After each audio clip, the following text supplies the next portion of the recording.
আমার কেন্দ্র সরকার যাকে গুরু বলে মানে আমেরিকার ডোনাল্ড ট্রাম্পকেও নিয়ে এলো, ভারতের ইতিহাসে ওয়াকফকে নিতে পারবে না, এটা চ্যালেঞ্জ দিয়ে যাচ্ছি আমি আপনাদের কাছে।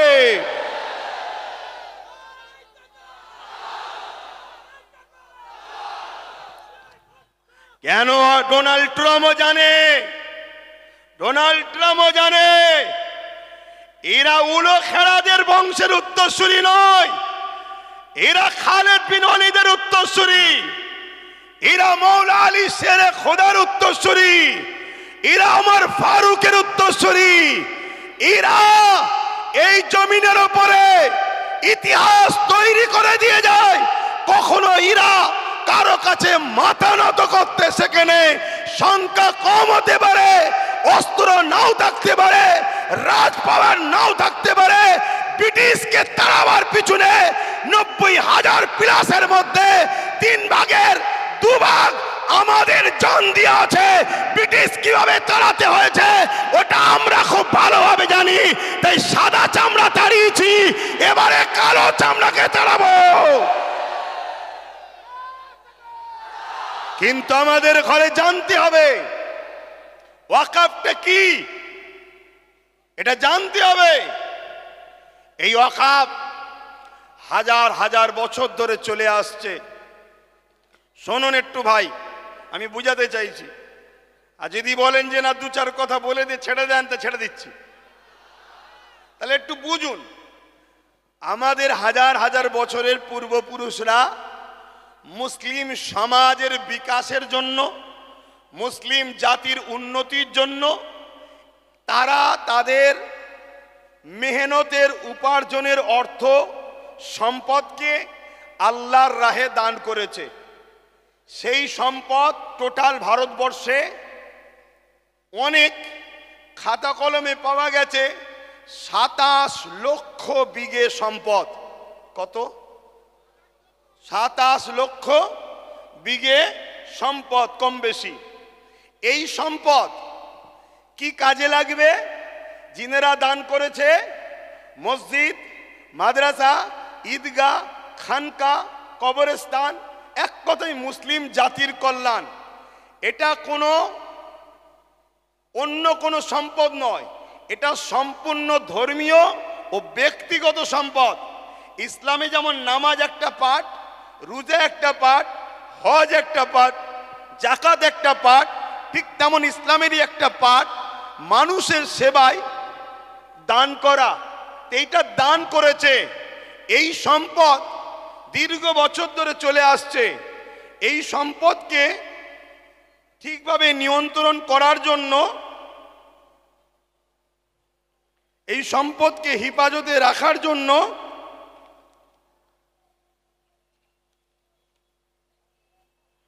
সর্বপ্রথম ভারতবর্ষে 1954 প্রথম একটা আইন তৈরি করা হয়। কংগ্রেস পিরিয়ড চলছিল। তাদের কাজকে আমি খুব একটা খারাপ বলবো না। তারা চেয়েছিল যাতে করে একটা বোর্ড তৈরি হোক, কমিটি তৈরি হোক, যাতে করে ওয়াকফগুলো নয়-ছয় না হয়ে যায়, দানকৃত সম্পদ প্রতিটা জায়গায় যেন যায়। তারা বোর্ড তৈরি করলো ঠিকই, কিন্তু ব্যবহারের জায়গায় ঠিকভাবে চলছিল না। তাদের ইচ্ছা ছিল ভালো, কিন্তু কিছু অশুভ লোক ঢুকে যাওয়ার জন্য ওই ওয়াকফের অর্থ লুট হতে শুরু হলো। তারপরে এই ওয়াকফকে 1995-এ আরেকবার সংশোধন করা হলো। সেই সংশোধনে আরো সুন্দর করে যাতে করে এই ওয়াকফকে হেফাজত করা যায় তার জন্য ব্যবস্থা করা হলো। এরপরে এই 77 বছর আইন তৈরি হয়েছে, ওয়াকফ হেফাজতের জন্য বোর্ডও হয়েছে, সুন্দর সিস্টেমও হয়েছে, কিন্তু দুঃখের বিষয় যারাই নেতৃত্বে যায়, যারাই দায়িত্বে থাকে, তারাই সরকার আন্ডারটেকিং, সরকারের নিয়ন্ত্রণের লোক যায়। তাই 77 বছর ধরে কম বেশি সব গভর্নমেন্টই এই ওয়াকফের টাকার মধু চেকেছে। তার মানে আমাদের সম্পদ ঝেড়ে খেয়েছে। খোলা কথা, আপনাদের অসুবিধা হচ্ছে? আমাদের সম্পদের টাকা সবকটাই ঝেড়ে খেয়েছে। কিন্তু হঠাৎ করে বিগত 10 বছরও কেন্দ্রে যে সরকার আছে সেও ওয়াকাফের টাকার মধু খেয়েছে। কিন্তু একটা প্রশ্ন, হঠাৎ করে এই ওয়াকাফকে কেন আইন করে নিজেদের কবজায় নিবাস ষড়যন্ত্র করছে, এটা আমাদের ভাবতে হবে। এই জায়গাটা হলো পয়েন্ট।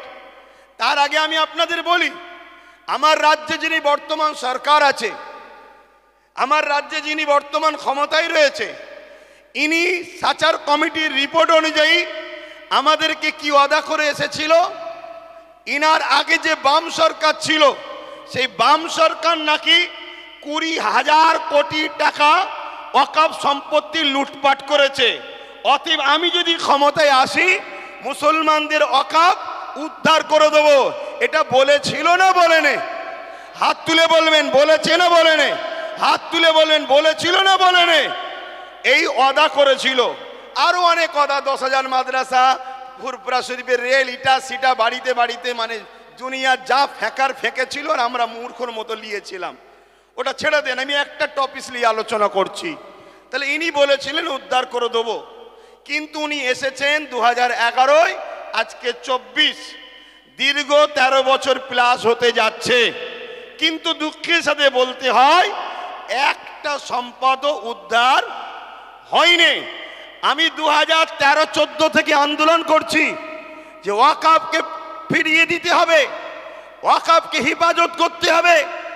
রাজ্যে যে সরকার আছে তিনি একবার বেগম রোকেয়া রিসার্চ সেন্টার ওয়াকফ ভবন বলে একটা শিলান্যাস করেছিল, ওই শিলান্যাসই হয়েছে, একটা পর্যন্ত এখনো ইট গাঁথা হয়নি। কেন? সব সেটিং মাপে চলছে। এদের সবার বাপ, সবার মাথায় মনে রাখবেন আরএসএস বসে আছে। অতএব সমস্ত সম্পদকে আরএসএস এর ফান্ডে দিতে হবে, এটাই হলো ইনাদের মূল পরিকল্পনা। কেন? পুরো দেশ এখন কোন জায়গায় মোদি বসতে পারে, কোন জায়গায় শাহ বসতে পারে, কোন জায়গায় মমতা বসতে পারে, কোন জায়গায় অন্য কেউ দিল্লিতে অন্য কেউ নামে বসতে পারে। কিন্তু মনে রাখবেন সবার মাথাতে এই আরএসএস বসে আছে। তাই আরএসএস এর বিনা হুকুমে এরা কখনো কিছু করতে পারবে না। তাই ওয়াকফ ভবন তো শিলান্যাস হলো, কিন্তু টাল বাহানায় ওয়াকফকে রেজিস্ট্রেশন করা, তুলে আনা এমন কোনো ব্যবস্থা করলো না।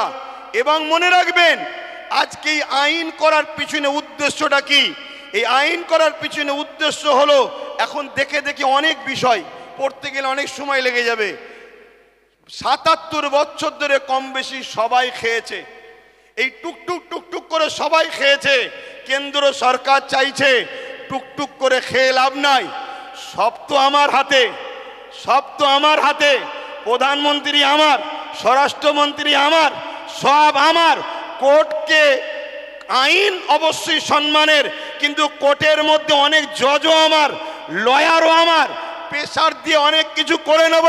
তার প্রমাণ হলো 1.5 ঘন্টার মধ্যে সাম্বালের মসজিদের জন্য আদেশ চাইল, সঙ্গে সঙ্গে দিয়ে দিল। অথচ আমার কলিকাতার সেই বোনটা কোথায়? আরজি করেন কোথায়? আরজি করেন। আজকে সেই বোন ইনসাফ পেল না। 1.5 ঘন্টার মধ্যে মসজিদের তলায় কি আছে খোঁড়ার জন্য রায় পেয়ে যায়। এটা কি সেটিং ছাড়া অন্য কিছু হতে পারে? এটা সেটিং ছাড়া অন্য কিছু হতে পারে? এইভাবে কেন্দ্র সরকার দেখছে টুকটুক করে খেয়ে হবে না, টুকটুক করে নিয়ে হবে না। সবই তো আমার, প্রত্যেক জেলার প্রত্যেক রাজ্যের সিএমও তো আমাদের, প্রত্যেক জায়গার ডিস্ট্রিক্ট ম্যাজিস্ট্রেট শুরু করে সব দপ্তরই তো আমাদের। অতএব এই সুযোগে ওয়াকফ 2024 সংশোধনের নামে ওয়াকফ সম্পদকে পুরো কবজা করে নাও। 44টা 1995 যে আইন হয়েছিল তা থেকে 44টা চেঞ্জ করতে চেয়েছে। তার মধ্যে কয়েকটা রিপোর্ট আপনাদের বলছি। সর্বপ্রথম ধর্মের মধ্যে বিভাজন করতে চেয়েছে, বলতে চেয়েছে শিয়া সুন্নি দুটো বোর্ড হবে। বিজেপি চায় যত মুসলমান টুকরো টুকরো হবে, ভাগ ভাগ হবে, তত বিজেপির ফায়দা হবে। তাহলে শিয়া সুন্নি দুটো ভোট করতে চেয়েছে। যারা বলে এক দেশ এক ভাষা এক ভোট, তারা আবার হঠাৎ করে ওয়াকফকে দুটো ভাগ করছে কেন? আমাদের মধ্যে টুকরো টুকরো ছোট ছোট করে দিতে চাইছে। কি করতে চেয়েছে?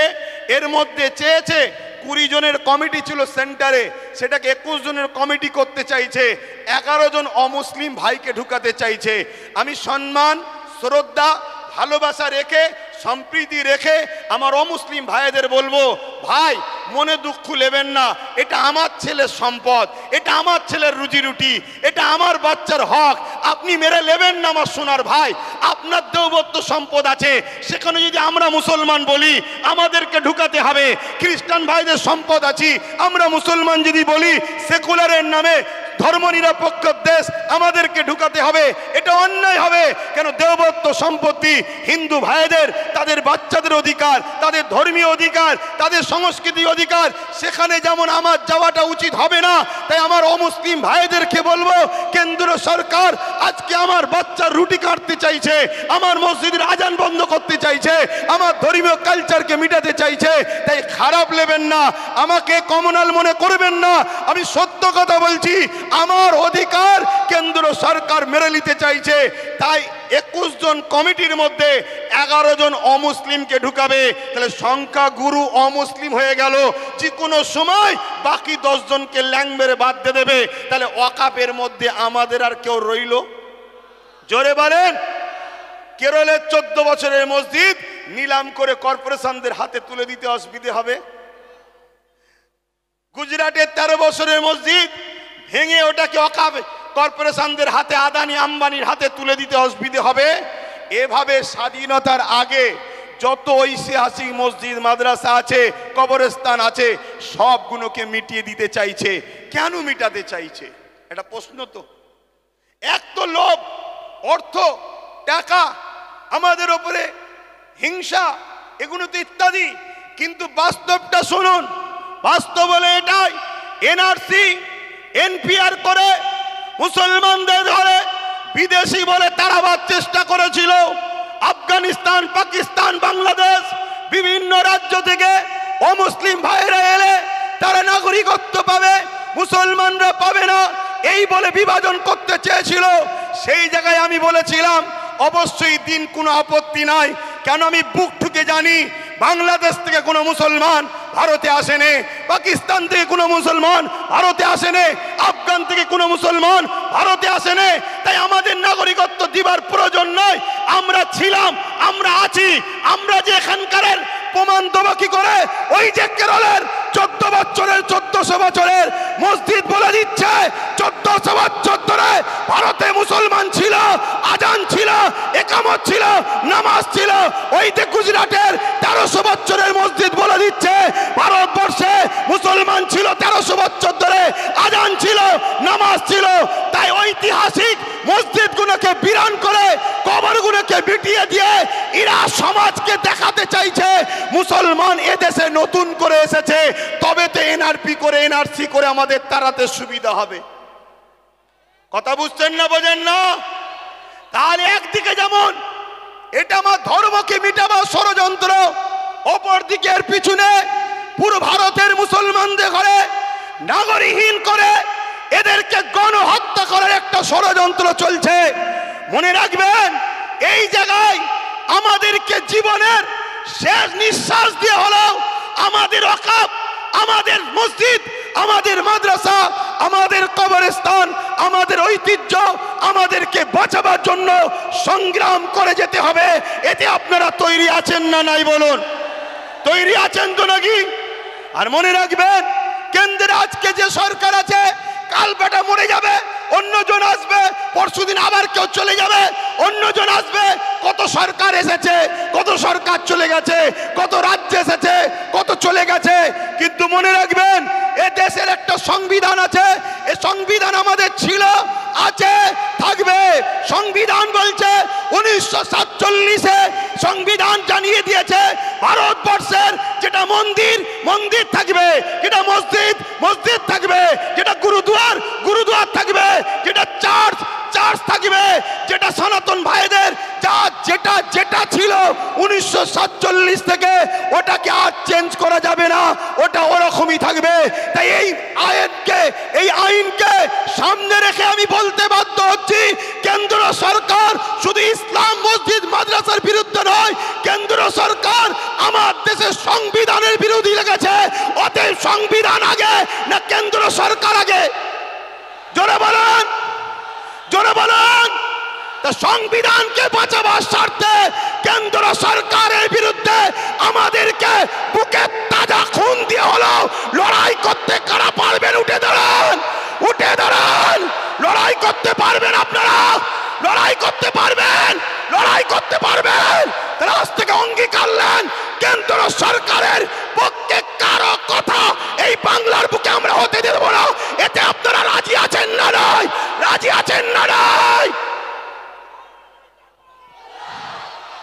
কেন? আমার দেশের সংবিধান, আমার দেশের সংবিধান আমাদের কাছে আগে। আমার দেশের সংবিধানকে যে বুড়াগুল তুলবে, আমার দেশের সংবিধানের বিরুদ্ধে যে কথা বলবে, আমার দেশের সংবিধানকে যে মিটাতে চাইবে, আমরা তাকে মূল গোড়া থেকে মিটিয়ে দেওয়া রাজি আছে। কেন? অনেক কষ্ট করে, অনেক কষ্ট করে এদের স্বাধীন হয়েছে। হাজারো মুসলমান, হাজারো হিন্দু, হাজারো আদিবাসী, হাজারো দলিত, হাজারো শিখ, পাঞ্জাবিদের রক্তের বিনিময়ে এদেশ স্বাধীন হয়েছে। অতএব সেই দেশের সংবিধানকে নিয়ে আজকে তুমি হতে পারো প্রাইম মিনিস্টার, কিন্তু তোমার অধিকার নয় আমার দেশের সংবিধানের উপর হাত দিতে পারে। ঠিক না বেটি? এখানে আর একটা ছোট্ট কথা বলবো। আজ গাড়ি পূজাই করে করে সুলতানে হিন্দের দরবারে যান আপনারা। কি গো, জানতো নাকি? ছোট করে দেবো, টাইম কি হচ্ছে? শোনেন, অসুবিধা হচ্ছে আপনাদের। আমি আন্দোলনে নামিনি, নেমেছি যখন এর সাত শেষ দেখে ছাড়বো। কিন্তু আপনারা আছেন তো নাকি? আছেন তো নাকি? মনে রাখবেন। আচ্ছা, এই আন্দোলনটা করবেন কার সাথে? না, এই আন্দোলনে কাদেরকে সাথে নিয়ে আন্দোলন করবেন? বলুন কাদেরকে? বিগত ৭৭ বছর যারা ঝেড়ে খেয়েছে তাদের ঘরে?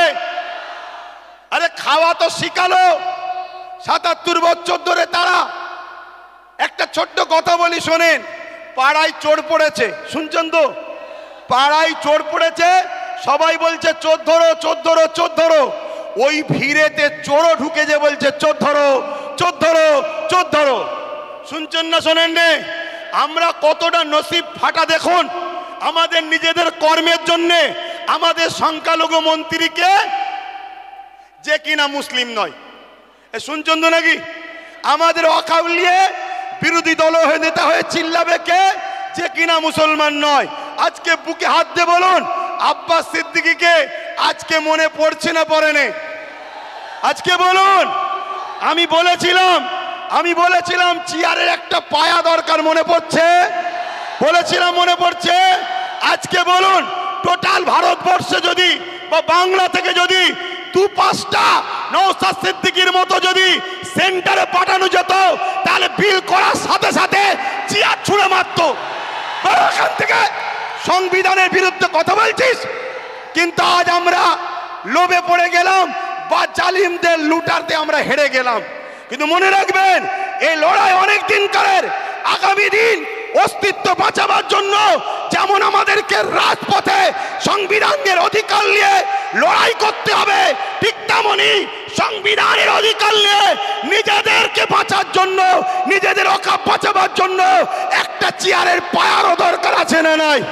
জোরে বলে আছে না নাই? মনে রাখবেন, তাই আমাদের ঘরে এখানেও দরকার, ওখানেও পাঠাতে হবে। যখনই সংবিধান বিরোধী কিছু কথা হবে তখনই তারা লড়বে। আজকে বলুন, আব্বাস সিদ্দিকী ভুল করেছিল? ভুল করেছিল? এই গত দুদিন আগে পার্লামেন্টে আমার পশ্চিম বাংলার বিধানসভায় ওয়াকফ নিয়ে আলোচনা হচ্ছিল। বড় বড় দাঁড়িয়ে রাখা মৌলী সাহেব কলকাতায় দাঁড়িয়ে বড় বড় ফুটানি দিচ্ছিল। ওর মধ্যে ঢুকে একটাও ওয়াকফের পক্ষে কথা বলেনি, একটাও কথা বলেনি। আমি আপনাকে রিপোর্ট বলে যাচ্ছি। কেন? ও যদি কথা বলে পরের বারে টিকিট পাবে না, পরের বারে টিকিট পাবে না। তাহলে এইরকম যদি মুনাফেক মুসলমান আমাদের মাথায় বসে থাকে, তাহলে আমাদেরকে লুটবে না তো কাদেরকে লুটবে? তাহলে এর জন্য আমাদের দোষ আছে না নাই? তাই আগামী দিন বাচ্চাদের ভবিষ্যতের স্বার্থে, কেন ওয়াকাফ হলো সব থেকে বড় ইস্যু, এটা যদি মিটে যায় তোমাদের সব অস্তিত্ব মিটে যাবে। ওয়াকাফ যখন থাকবে না, তুমি ভারতের স্বাধীনতার আগে দেশ ছিলে, প্রমাণ দেখাতে পারবে না। আরে তোমার মসজিদে থাকার পরও প্রমাণ দেখাতে পারছো না, তারপরে মনে রাখবে তখন তোমাকে বলবে যদিও থাকে থাক, ভোটটা দিতে পারবে না। শুনছে না শোনেন না? এ বিরাট বড় নাটক, অনেক বড় চেন চলছে। মনে রাখবেন বিগত দিন যা বলেছি আজকে সেটা ঘটছে না ঘটেনি। আজকে যেটা বলছি যদি ঘুমিয়ে থাকো, অগ্রাহ্য করো, তাহলে আগামী দিন কিন্তু কোনো ঘটবে, তখন কিন্তু আব্বাস সিদ্দিকী আর বলার জন্য থাকবে না। এটা বলে দিয়ে গেলাম। এ লড়াই আমাদের জীবন মরণের লড়াই, এ লড়াই আমাদের বাচ্চাদের লড়াই।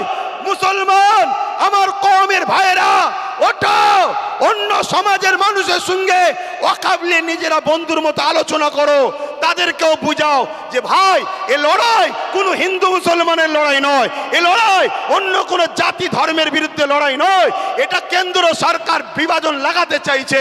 এ লড়াই আমার অধিকার, আমার যেটা গণতান্ত্রিক রাইট, আমার সংবিধানের রাইট, এই রাইটকে কেন্দ্র সরকার লুটছে, এটা মানুষকে বুঝাও। আজকে ছোট্ট একটা কথা বলি, আজকে আজমির শরীফে নাকি হিন্দু ভাইদের কোনো একটা বিশ্বাস, শিবলিঙ্গর কি ধর্মীয় একটা কিছু ব্যাপার আছে। আমি ভাই কারো ধর্ম নিয়ে বেশি কথা বলা পছন্দ করি না, এটা প্রেমের জিনিস। কিন্তু আমি আমার হিন্দু ভাই, সনাতনী ভাই শ্রদ্ধার সাথে জানাচ্ছি, বলুন তো ভাই, যখন গাজা খাজা গরিবে নওয়াজ হুজুরের রওজা তৈরি হয়, আজ থেকে প্রায় 800 বছর আগে আলাউদ্দিন খিলজি তখন ছিল, তখন তো হিন্দুস্তানে হাজারো লাখো হিন্দু ভাইয়েরা ছিল, আজমিরেও ছিল, কই তখন তো কেউ কথা তোলেনি যেটা আপনি শিবলিঙ্গর আমাদের তীর্থভূমি আছে সেটাকে ভেঙে কেন আপনি করলেন? তারপরে আরো অনেক হুকুমাতরা এসেছে, কই কখনো তো কোনো হিন্দু ভাই সনাতন ভাই আওয়াজ তোলেনি। তারপরে ইংরেজ এসেছে, আজকে আমার দেশে এই বিজেপির অটল বিহারী বাজপেয়ী সাহেব এসেছে, কই তখন তো আওয়াজ ওঠেনি। এটা শুধুমাত্র আমাদেরকে ব্রেন ডাইভার্ট করছে, হিন্দু ভাইদের করে বোকা বানানো হচ্ছে। শ্রদ্ধার সাথে বলছি, আপনারা নিশ্চয়ই জানেন LIC-কে বিক্রি করে দেওয়া হয়েছে। LIC-তে চাকরি গেছে কাদের? খারাপ নেবেন না, LIC মুসলমানরা চাকরি করে না, আমার হিন্দু ভাইদের চাকরি গেছে। হকারকে বন্ধ করে দেওয়া হয়েছে, কাদের কাছে চাকরি বলুন? আমার হিন্দু সনাতন ভাইদের। শুনুন আমার হিন্দু ভাইয়েরা, সনাতন ভাইয়েরা, শ্রদ্ধা দিয়ে বলছি, যতটা আপনি ভারতকে ভালোবাসেন আমিও ততটা ভালোবাসি। আমি আপনাকে ছোট করছি না, তবে আমার ধর্ম বলছে দেশকে ভালোবাসা, তাই দেশের জন্য মরা এটা আমাদের জন্য পুণ্যের কাজ। দেশকে আমরা এতটাই ভালোবাসি, তাই আপনাদেরকে শ্রদ্ধার সাথে জানাচ্ছি, মনে রাখবেন রেল বিক্রি হয়ে গেল, জিনিসপত্রের দাম কিভাবে চলছে, একটার পর একটা, কারেন্ট থেকে শুরু করে এয়ারপোর্ট থেকে শুরু করে সব বিক্রি হয়ে যাচ্ছে। তাই আইকে চোখকে ঘোরাবার জন্য এই সব ষড়যন্ত্র চলছে। আসুন আমার সনাতন ভাই, আদিবাসী ভাই, দলিত ভাই, সাঁওতাল ভাই, শিখ ভাই, পাঞ্জাবি ভাই, ভারত আপনার, ভারত আমার, ভারত আপনার, ভারত আমার। আমি বলছি ভারত আপনার, আপনার আপনার আপনার, আমি আপনার ভাই, আমারও ভারত। আসুন মিলেমিশে যেভাবে ব্রিটিশের কালো থাবা থেকে আমার দেশকে আজাদ করেছি, এই সকল অশুভ যারা দেশকে লুটছে এদের হাত থেকে আমরা দেশকে আবার নতুন করে ফিরিয়ে সুন্দর করে সাজাবার জন্য কাঁধে কাঁধ মিলিয়ে চলি। মনে রাখবেন আমার সনাতন ভাই, আদিবাসী ভাই, দলিত ভাই, সাঁওতাল ভাই, ভারতবর্ষ হলো একটা গাছ, একটা গাছ, একটা বট গাছ বলেন আর যে কোনো গাছ বলেন, একটা শক্তিশালী বড় গাছ। এই গাছের অনেক শিকড় আছে, এই শিকড়ের নাম একটা সনাতন, একটা আদিবাসী, একটা দলিত, একটা সাঁওতাল, একটা বাগদি। মনে রাখবেন আমার ভাইয়েরা, একটা শিকড়ের নামও মুসলমান। যদি একটা শিকড় কাটে গাছ দুর্বল হবে, অর্থাৎ দেশ দুর্বল হবে। মনে রাখবেন আমরা কারো দয়াতে খাই না, আমরা খাই রাজ্জাক আল্লাহর দয়াতে খেয়ে থাকি। তো ভাইয়েরা আমার, এখানে মনে রাখবেন আজকে সব ষড়যন্ত্র চলছে, এই ষড়যন্ত্র থেকে আমাদেরকে খুব বুঝে বুঝে পা ফেলতে হবে। তাহলে এই লড়াই হিন্দুদের বিরুদ্ধে নাকি আদিবাসী, সাঁওতাল, বাগদি, খ্রিস্টান না, কোন ভারতীয়দের বিরুদ্ধে লড়াই নয়, এ লড়াই সংবিধানের পক্ষে, সংবিধান মিটানোকারী কেন্দ্র সরকারের বিরুদ্ধে আমাদের এই লড়াই, ঠিক না বেঠিক? আজকে রাজ্য সরকারকেও এখান থেকে বলি, রাজ্য সরকারকে এখান থেকে বলি, আপনাকে 35 বা 36টা এমপি দিয়েছে আমার সরল প্রাণ ভাইয়েরা, আমার সরল প্রাণ ভাইয়েরা ভালোবেসে দিয়েছে, ঠিক আছে, আপনাকে বিশ্বাস করেছে, এই বিশ্বাসের ন্যূনতম হকটা আদায় করুন। যদি আপনি বিশ্বাসের উপযুক্ত না হন, আগামী দিন আপনার বামফ্রন্টের মতো অবস্থা হবে, সেটা পরের বিষয়, কিন্তু বিশ্বাসের উপযুক্ত হন। এই ভারতবর্ষে, এই বাংলায় 35 বা 36 না কটা 34টা এমপি দিয়েছে, 34টা। মনে রাখবেন, বিল অকবার নিলে হবে না। অনেকে বলছেন অকবার নেব না, অকবার নয়, যদি ক্ষমতা থাকে, যেভাবে দিদিমণি আসার সময় পার্লামেন্টে সংবিধান উল্টো ধরে চিল্লাচ্ছিল, দেখেন না, ছিঁড়াছিঁড়ি করছিল, ওই রকম ওখানে বক্সিং মারবেন ভেতরে। কথা বুঝছেন না, বোঝেন না? শেষবার চান্স দিচ্ছি, শেষবার চান্স দিচ্ছি। এই লড়াই সংবিধানকে বাঁচাবার লড়াই, শুধু মুসলমানদের লড়াই নয়, সংবিধানকে বাঁচাবার লড়াই। আপনি সংবিধানের স্বার্থে করেন, আমাদের ভালো যদি নাও চান, কমসে কম সংবিধানকে তো ভালোবাসেন, সংবিধানের স্বার্থে করেন। আরেকটা কথা রাজ্য সরকারকে বলে যায়, সেটা হলো এটাই, আপনার অনেক আইবি লোক আছে, পুলিশ বন্ধুরা রয়েছে, খবর আপনাদের কাছে চলে যাবে ঠিকই। শ্রদ্ধার সাথে বলছি, যে ওয়াদা করেছিলেন ওয়াকাফ ফিরিয়ে দাও, ফিরিয়ে দেব, এই ওয়াকাফকে ইমিডিয়েটলি ফিরিয়ে দেন। ওয়াকাফকে যারা দখল করেছে দখল মুক্ত করেন। এ কথা যখনই বলা হবে, রাজ্য সরকার কি বলে জানেন? যে ওইভাবে বোলডুজার আমি চালাতে পারবো না। কিন্তু আমরা দেখেছি এই রাজ্য সরকার গরিব হকারদের করে বোলডুজার চালিয়ে ভেঙেছে। দেখেছেন না? দেখেন না? তাহলে আমার হিন্দু ভাইয়েরা আদি সনাতন ভাইয়েরা, আমরা আপনাদের দুশ্মন নয়, মুদি দুশ্মনের নজর আপনাদের দেখাচ্ছে। চশমা খুলে ভাইয়ের নজরে দেখেন, আপনাদের জন্য আমার জান দিতে প্রস্তুত আছি আমরা, ঠিক না বেঠিক গো? হ্যাঁ, আমার হিন্দু ভাইয়েরা আমাদের নয়, তাই বলে দিলাম। তবে মনে রাখবেন, যদি কেউ মনে করেন যে আজ মনে হয় মুসলমানরা ফেঁসে গেছে, কেন সেন্টারে আমাদের, রাজ্যে আমাদের, সব জায়গায় আমাদের, তাহলে আমি বলবো, সত্য এমন একটা জিনিস, পৃথিবীর সব মিথ্যা এক জায়গায় হয়েও সত্যকে মিটাতে পারে না।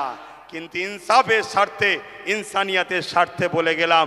যাক, আমি সংক্ষেপ করছি, শেষ কথা আপনাদের কাছে বলি, আগামী দিন দিল থেকে বলুন, এই লড়াই এখানে শেষ না চলবে, এই লড়াই এখানে শেষ না চলবে।